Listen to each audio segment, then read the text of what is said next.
Khalifa Ndlovu stood outside her small apartment in Lusaka, the early morning air still cool, but her chest felt heavy and tight. She was only 24, but grief had a way of making her feel much older. Just a week ago, she was sitting beside her grandfather Mandla's hospital bed, holding his hand, hoping for a miracle. Now she was standing in a world that suddenly felt too big, too quiet, too empty, because the only person who ever truly loved her was gone. As she walks inside, memories rise like old dust stirred by sunlight. She remembers being 3 years old, sitting on a cold doorstep with a tiny pink backpack. Her mother Lundayo had kissed the air near her cheek, not even touching her, then walked away without looking back. Her father Sibusiso didn't say a word, just shut the car door and drove off. Khalifa didn't understand why, but she remembered the loud sound of the engine fading and the painful silence that followed. Then, like a warm blanket wrapping around a shivering child, Grandpa Mandla had appeared. He scooped her up gently, humming the same soft tune he would sing every night for the next 20 years. He never talked badly about her parents. He just loved her with quiet strength. He became her protector, her teacher, her whole world.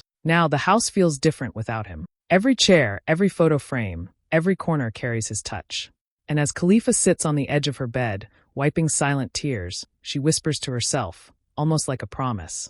"I'm still here, Grandpa, but I don't know how to do this without you." Khalifa sat in the back of the taxi, hands pressed together so tightly her knuckles were pale. Lusaka traffic moved slowly, horns honking here and there, but her mind wasn't in the city. It was still in her grandfather's quiet room, still hearing his voice, still feeling the warmth of his hand. The driver glanced at her through the mirror and asked if she was okay. She forced a small smile and nodded, but inside, her heart felt like wet sand, heavy and impossible to carry. When the taxi finally stopped in front of the law office, she took a long breath. The building was tall, with glass doors and a polished sign that read Chaik Onwudu and Associate. She had been here once as a teenager, holding Mandla's hand, watching him handle paperwork she never understood. Today, she walked in alone. The receptionist guided her to a corner office with wide windows. Mr. Chaik Onwudu stood up as she entered, a calm man in his late 50s with warm eyes and a careful smile. "Khalifa, my dear," he said softly, "I'm very sorry for your loss.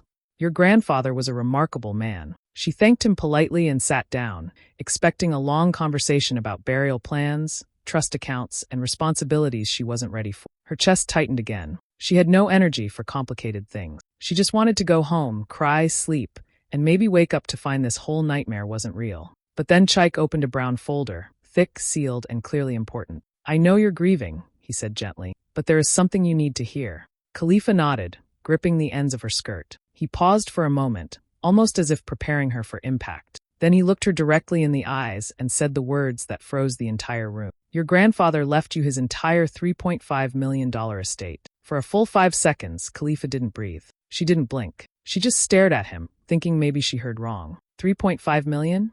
Her? Why? How? "Sorry.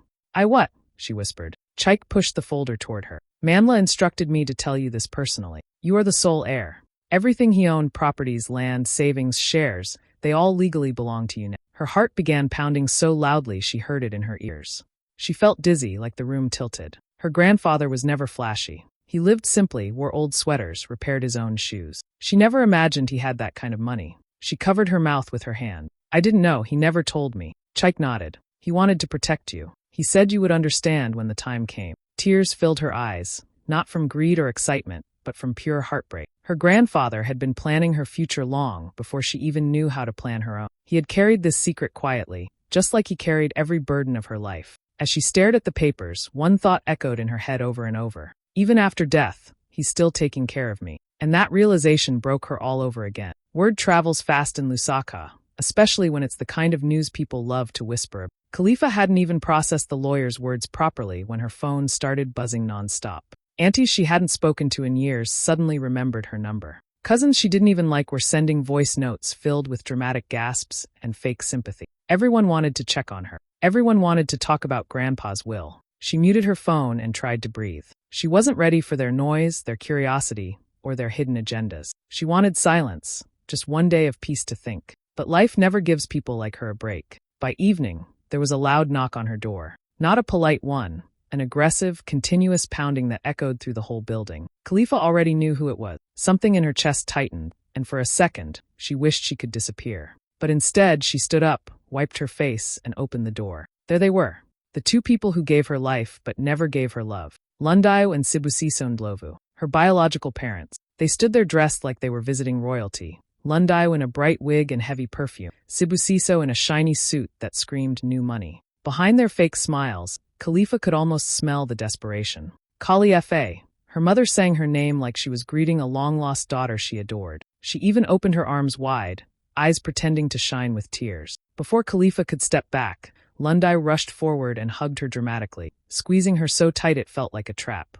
"Oh, my baby," she cried loudly, loud enough for the neighbors to hear. "I've missed you so much."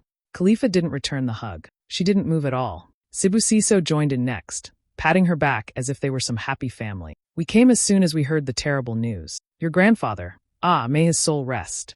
She looked at them calmly. "You came because of the rumors." Both froze for half a second. The sweetness on their faces cracked, but they quickly fixed it. No, Lundayo said with a shaky laugh. "We came for you." Khalifa stepped back and let them into the living room. She watched them look around her small apartment with judgment hidden behind tight smile. Her parents hadn't called her in 20 years.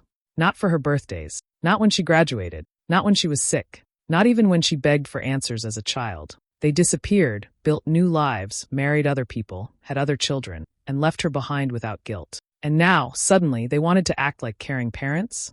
Khalifa sat down slowly, crossing her legs and folding her hands on her lap. She didn't raise her voice, didn't cry, didn't let anger show. Instead, she gave them a polite, unreadable smile. She knew why they were here. She knew exactly what game they were about to play. And she was ready. Khalifa barely had time to breathe before the manipulation began. Her parents wasted no time pretending to be loving or supportive. By the next morning, they were already acting like they had authority in her life. They sat in her living room with their legs crossed and their phones out, behaving like they were in charge. It started with small comments, little hooks meant to pull her into guilt. "You know your grandfather would want us to be included," Lundayo said, touching her chest dramatically, as if her heart was breaking. "Family shares everything." Sibusiso nodded quickly. "Yes, exactly. He always talked about unity. We're your parents, after all." The words parents made Khalifa want to laugh out loud. Parents? They hadn't been parents for more than 2 decades. They were strangers wearing biological titles. But she stayed quiet, letting them expose themselves. By afternoon, they had already arranged a family meeting, without asking her. Aunts, cousins, distant uncles. Everyone showed up acting overly sympathetic, but with eyes wide and hungry for information. They sat around her small dining table giving speeches about tradition, culture, and the responsibility of wealth. Every speech was just a polite way of saying, "Share the money." Khalifa listened to all of it silently, her face calm, her heart cold. Then the insults began. One aunt shook her head at her. "Don't be ungrateful, child. You think you know everything because you're young." Another uncle added, "Money can finish. You need guidance." Her parents sat back proudly, as if the whole crowd was their army. But things shifted when their new spouses entered the picture. Namvula, Sibusiso's new wife, arrived in a glittering dress with sunglasses on indoors, acting like she was walking onto a movie set. She didn't even pretend to be respectful. She sat down, crossed her legs confidently, and said in a loud, sharp voice, "Let's stop wasting time. How much are you giving the family? We need clarity." Khalifa blinked slowly. "Excuse me?" Namvula leaned forward like a tiger ready to pounce. "Don't play innocent. We heard everything. $3.5 million? That's a blessing for the whole family. We all deserve a portion." Lundayo clapped her hands like she agreed. "Yes, it's simple. We raised you." Khalifa tilted her head, giving her a deadly calm look. "You left me when I was 3. Lundayo's mouth dropped open, caught but still shameless. "That's irrelevant now. We are talking about unity." Namvula scoffed. "Girl, don't make this difficult. Just give everyone what's fair." Sibusiso added softly, pretending to be the peacemaker. "Don't embarrass us, Khalifa." That was the moment she realized something important. They weren't here for reconciliation. They weren't here out of love. They were here because they saw dollar signs, and they expected her to fold like a scared child. But Khalifa wasn't a child anymore. She leaned back in her chair, her voice steady and cool. "I'm not giving anyone a single kwacha." The entire room went silent. And in that silence, the war truly began. The moment Khalifa said she wasn't giving anyone any money, the temperature in the room changed. All those fake smiles, soft voices, and were family speeches disappeared like smoke. Her parents' faces hardened instantly, and the relatives who were pretending to care suddenly looked offended, as if their money had been stolen. Lundayo stood up first, hands on her hips. "Khalifa, don't act foolish. You're too young to handle that kind of wealth. It will destroy you." Khalifa stared at her quietly. She didn't blink. Sibusiso jumped in next, raising his voice a little too loudly. "We're trying to guide you. You don't understand financial responsibility. You need adults, he paused, catching himself. You need us. Khalifa almost laughed. Us. They hadn't guided her through a single thing. Not her childhood, not her schooling, not her pain. Namvula, the stepmother with the shiny wig and loud opinions, clapped her hand. Let me tell you something, girl. Money turns people arrogant. You think you're better than us now. Her tone was aggressive enough that cousins began shifting in their chairs. But Khalifa didn't raise her voice. She didn't argue. She simply repeated, I'm not giving anyone money. Not today. Not ever. And that was when the drama exploded. Relatives started shouting over each other. One accused her of thinking she was white rich.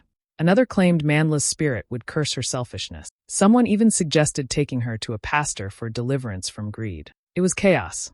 Khalifa stood up, signaling the meeting was over. She opened the door. Everyone can leave now. Lundive gasped as if Khalifa had slapped her. You're choosing a dead man over your living parents? My grandfather raised me, Khalifa said calmly. You didn't. That one sentence cut deeper than anything else she could have said.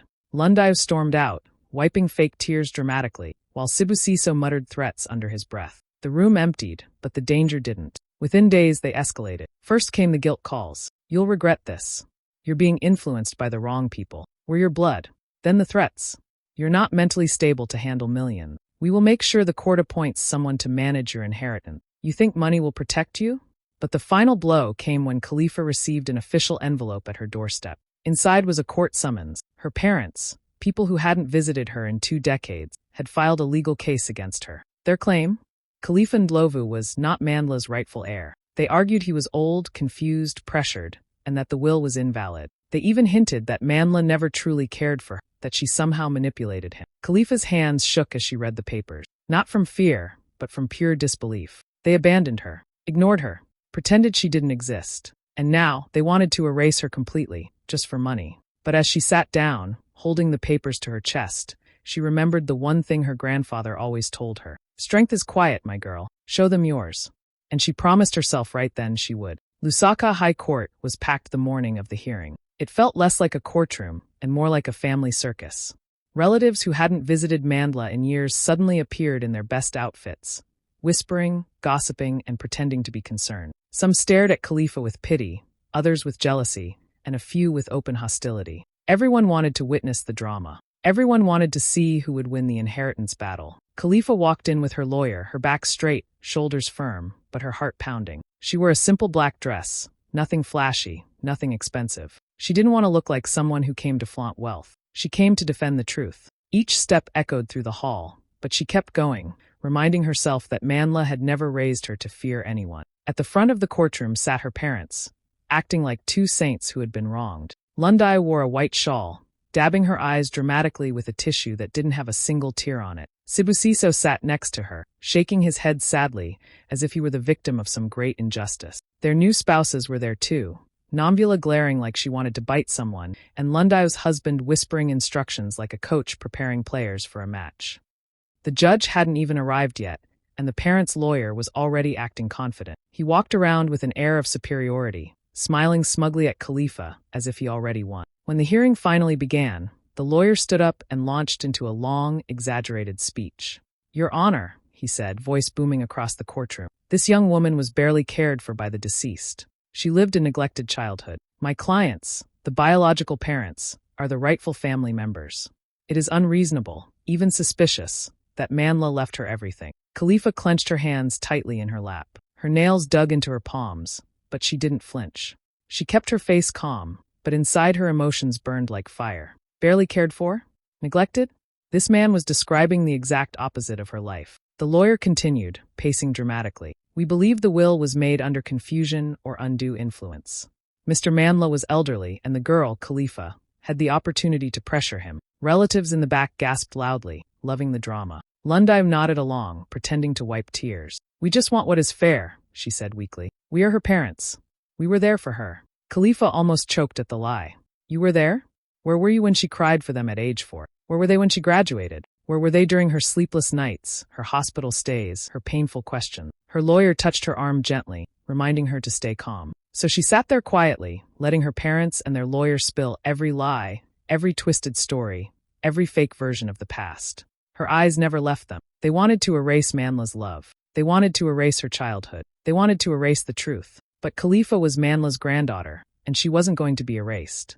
The courtroom door opened with a heavy wooden creak, and suddenly the murmurs stopped. Every whisper, every rustle of fabric, every fake cough went silent. Judge Ao Mbeki stepped in, tall, stern, and confident, the kind of woman whose presence alone made people sit up straighter. She didn't smile, didn't nod, didn't acknowledge the crowd. She simply carried a thick stack of documents and a tablet tucked under her arm. Khalifa watched her take her seat, her heart hammering against her ribs. She had heard stories about Judge Ao, fair, strict, and absolutely impossible to manipulate. The type of judge who could see through lies like glass. Khalifa silently hoped this was true. She needed someone like that today. The parent's lawyer straightened his tie, suddenly less smug. Nambula crossed her arms tightly. Lundayo dabbed her dry eyes again for effect. Sibusiso cleared his throat loudly, trying to look injured and fatherly. Judge Ao finally spoke, her voice sharp, calm, and powerful. "I have reviewed all submitted documents," she said, flipping open the file. "But there are additional materials that the court must consider." The room shifted. People leaned in. Even the walls seemed to hold their breath. She lifted a set of papers, old, yellow-edged, stamped with official seals. "These," she continued, "are abandonment reports filed by Mandla Ndlovu nearly 20 years ago." Khalifa's breath caught in her chest. She didn't know about any reports. The judge continued, each word slicing through the lies in the room. "These documents clearly show that the biological parents, Lundayo and Sibusiso, willingly left their daughter in the care of her grandfather and made no attempt to reclaim or support her. Not financially, not emotionally, not legally." Gasps rippled through the courtroom like a wave. Aunts covered their mouths. Cousins exchanged wide-eyed looks. Lundayo went pale under her foundation, her mouth falling open. Sibusiso tried to stand. "Your Honor, that is not accurate. Sit down." Judge Ao didn't raise her voice, but the command hit him like a slap. She lifted her tablet next. "And before this hearing, I personally reviewed additional evidence Mr. Mandla submitted prior to his death." The silence grew heavy. Everyone in the room froze. "These," she said firmly, "are video recordings." Khalifa felt her throat tighten. Video recordings? Mandla had recorded something for the court, for her? Judge Ao tapped the screen. Mr. Mandla documented his attempts to contact both parents. He documented their refusal to take responsibility. And he captured several moments of Khalifa's childhood that clearly show who raised her and who abandoned her. Lundayo shot up from her seat. "That's impossible. He couldn't. But Judge Ao didn't even look at her. "He recorded everything," she said coldly, "including footage of a 3-year-old child crying outside her parents' home while they drove away." The courtroom erupted. People gasped. Some covered their faces in shame. Nambula looked like she wanted to disappear. The parent's lawyer sank into his seat, defeated. And in the middle of all that chaos, Khalifa sat absolutely still. Tears filled her eyes, but not from pain, from truth finally being spoken aloud. Mandla had protected her, and he was still protecting her, even after death. Judge Ao tapped the tablet again, and the courtroom lights dimmed slightly as a video appeared on the screen. It was grainy, recorded years ago, but the moment it started playing, a heavy silence fell over everyone. A tiny girl, no older than 3, stood outside a house gate, holding a small pink bag. Her cheeks were wet. She kept wiping her eyes with the back of her hand while looking up the driveway. Then a car pulled out. Lundayo and Sibusiso sat in the front seats, laughing, music playing loudly. They didn't look back. Not once. The car drove away. The little girl remained, crying. Someone in the gallery gasped loudly. Another person whispered, "My God." The video cut to Mandla rushing into frame. He scooped the child up instantly, holding her so close it looked like he was trying to shield her from the world. Baby Khalifa buried her face in his shoulder, sobbing uncontrollably while he rubbed her back and whispered something the camera couldn't catch. Khalifa felt her heart split open. She remembered none of this, but her body reacted as if it did. Tears slipped down her face silently. The next clip showed Mandla attending her school events alone. Another showed him teaching her to ride a bicycle. Another showed him sitting by her hospital bed when she had pneumonia. Another captured him cooking for her while she sat on the counter giggling. And throughout all the videos, not once did her parents appear. Not even once. Then came a set of clips Mandla recorded intentionally, him holding the camera, speaking directly into it. "My son and his wife left this child in my care. They visit nightclubs, they travel, they say they will return, but they never do. I have asked them many times to take responsibility. They refused."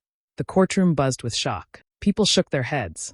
Some relatives stared at the parents with disgust instead of sympathy. Judge Ao paused the video and turned slowly toward Lundayo and Sibusiso. Her expression was sharp enough to cut stone. "You both claim she was not cared for by Mandla," she said coldly. "This evidence shows the truth. Not only did you abandon her, but you did so willingly, repeatedly, and without remorse. Sibusiso opened his mouth, but the judge raised her hand. Do not speak. Her voice was iron. She picked up a document from her bench. According to Zambian law, abandonment of a child for more than 15 years results in the automatic forfeiture of parental rights. The entire courtroom leaned forward, breath held. You forfeited all parental rights, she declared, long before this inheritance existed, legally and morally. Lundayo began crying loudly. Real tears this time, tears of panic. The judge continued, her tone final and unbreakable. This inheritance is 100% hers. Every kwacha, every property, every asset. You have no claim, no standing, no rights. Complete silence. Then, gasps, whispers. Someone in the back even clapped before being shushed. Khalifa sat there trembling, not from fear, but from a powerful mix of relief and justice. She felt Manla beside her in spirit, standing tall. Her parents had tried to erase her, but the truth had erased them instead. The moment Judge Ao's words left her mouth, the courtroom erupted. Lundayo dropped to her knees, clutching her husband's arm, tears streaming down her face, gasping. Please, please, we didn't mean it. We're your parents. You can't do this to us. Sibusiso, meanwhile, was yelling at her, pointing fingers, his voice shaking with rage and panic. It's all her fault. She manipulated him. She tricked Mandla. This is not fair.